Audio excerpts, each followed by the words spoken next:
252. But he came to New York, man. He could have been that guy.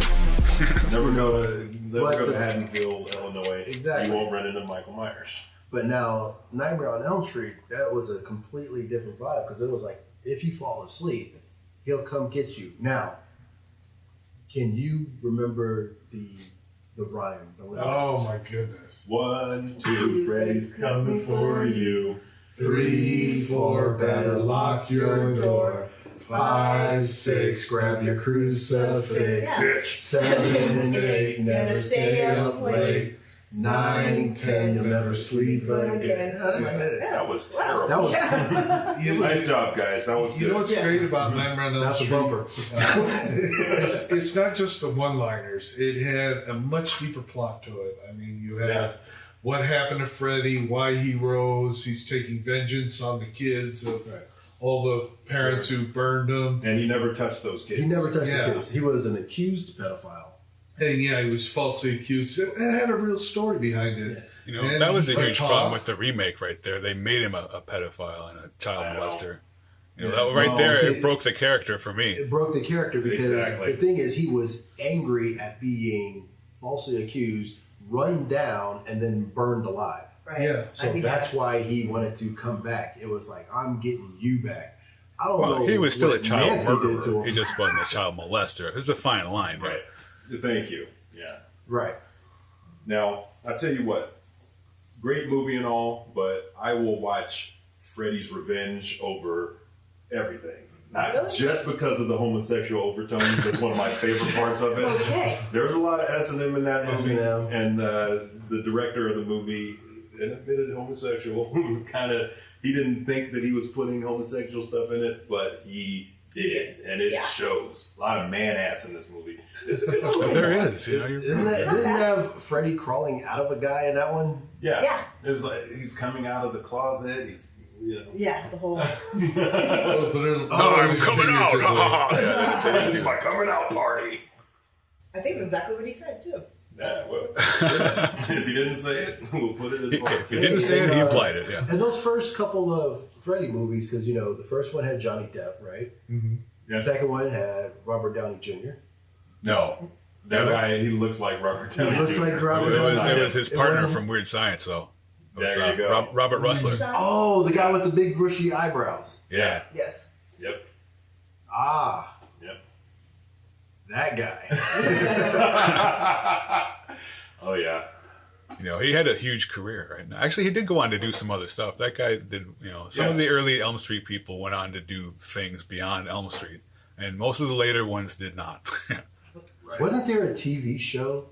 Freddy's Nightmares. Freddy's Nightmares. Oh, yeah. And Nancy was in it, right? Because I remember her with the gray hair. Which I liked. She had a shock of Gray. That was Dream That Warriors. doesn't sound familiar. I think that was Dream Warriors. Was that what? Am I getting those confused? Yeah. But there was a TV show, right? There was a TV show, and I think Robert Englund was in approximately one of them. He did the season bumpers. and a half or two. And, he did the bumpers. And yeah, the first episode was like the origin of Freddy. They showed the parents chasing him down and burning him and all that stuff. So that was a little bit of backstory that we got then. But the rest of the series was like the Friday the 13th series, not really related to. It was an anthology of horror bits, you know.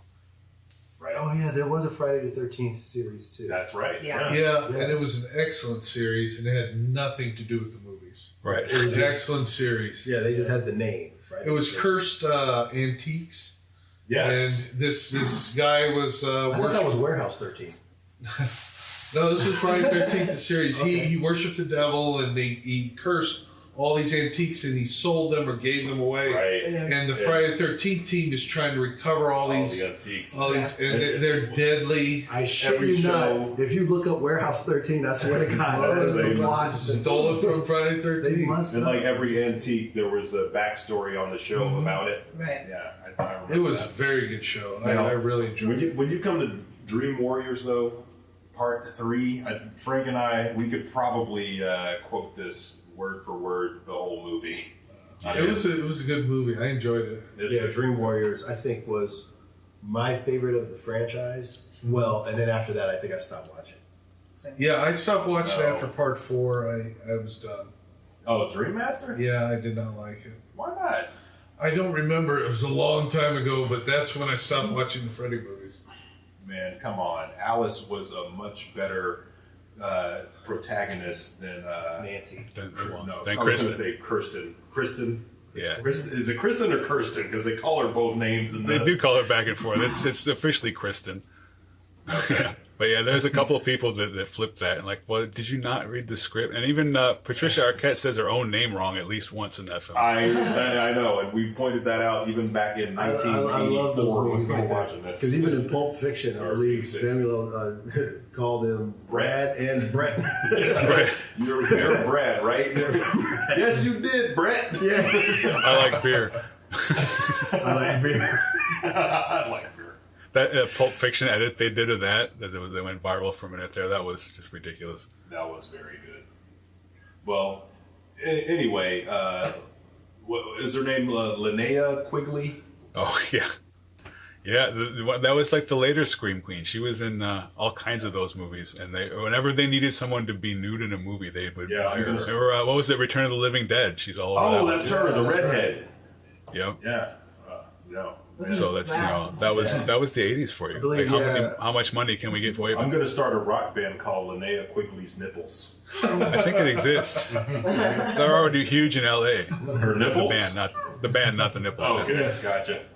Well, to me, Dream Child Part 5 is where it kind of starts coming off the rails a little bit. Even though it's got a decent story, Alice gets pregnant, Freddy wants the kid. Of course. A lot of over-the-top bits, and I'm not talking about the naughty ones. Yeah. But there are some clever ones. Yeah, but this is like you said, this is pretty much a skippable entry in the Freddy anthology.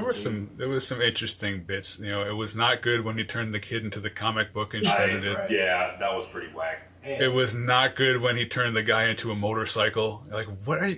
This is not a nightmare. This is just stupid. Yeah. I know. Is that directed by... Wes Craven. No. Hell no. Hell no. He didn't. Who directed Ford Fairlane? Rennie Harlan. Yeah. Oh, Harlan? No, he did Dream Master. He did 4? Okay. Oh, okay. So 5. Rennie Harlan's career is phenomenal. I know. So many good movies. So Freddy's Dead. What was there? There's 3D at the end. Yeah. Remember that? You 3D haven't was the seen selling it. point, Frank. Do you remember this? I dropped out. Yeah, of the I went to the series theater early. to see that. Yeah, I got Yeah, time I was- off for good behavior. Yeah.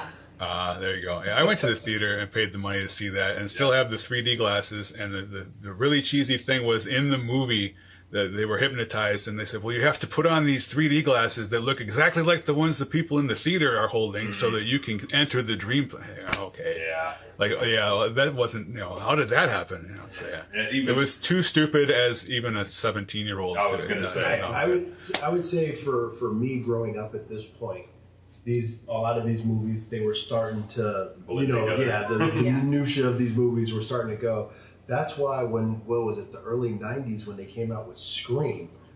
Scream was that movie that it made fun of all the tropes of all these scary movies, but Made then by it Wes still Craven. had an ability. Yeah, because I thought about it because I was thinking about Wes Craven and I was like, you know what?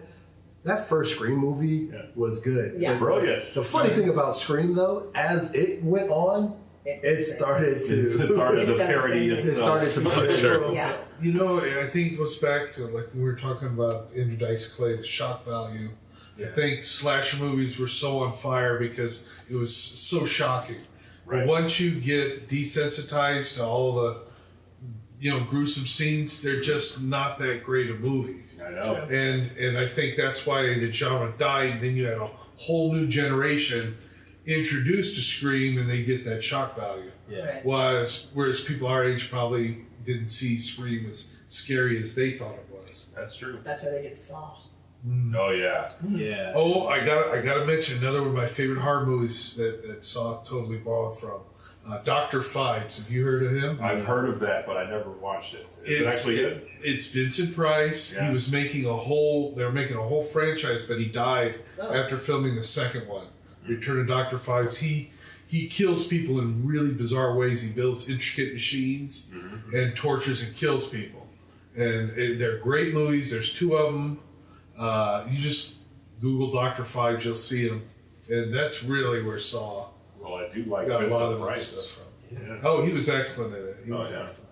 Creepy. He was just creepy. He was one of those guys that he took his on-screen persona and his real life persona and kind of Merged them. merged them. Yeah. Well, he never played a homosexual in a movie, so I think they did not. Oh, But No, I but he will say did play this. Egghead on Batman. That was pretty close. I did Raven thing because a New Nightmare kind of has overtones of Scream in it because it's kind of parodying itself. There's a lot of genre. fourth wall moments, Yeah, you know, breaking of the. breaking of the, and of course you got, you know, that Freddy versus Jason. Yeah, which Thing. still kind of fits in as the end of the series, and we're not going to talk about Freddy Part 9. Thank the you. reboot never happened. thank you. Right? We already, We're in agreement. we talked about it, baby. I know, we're just on brand right now, so I just wanted to say.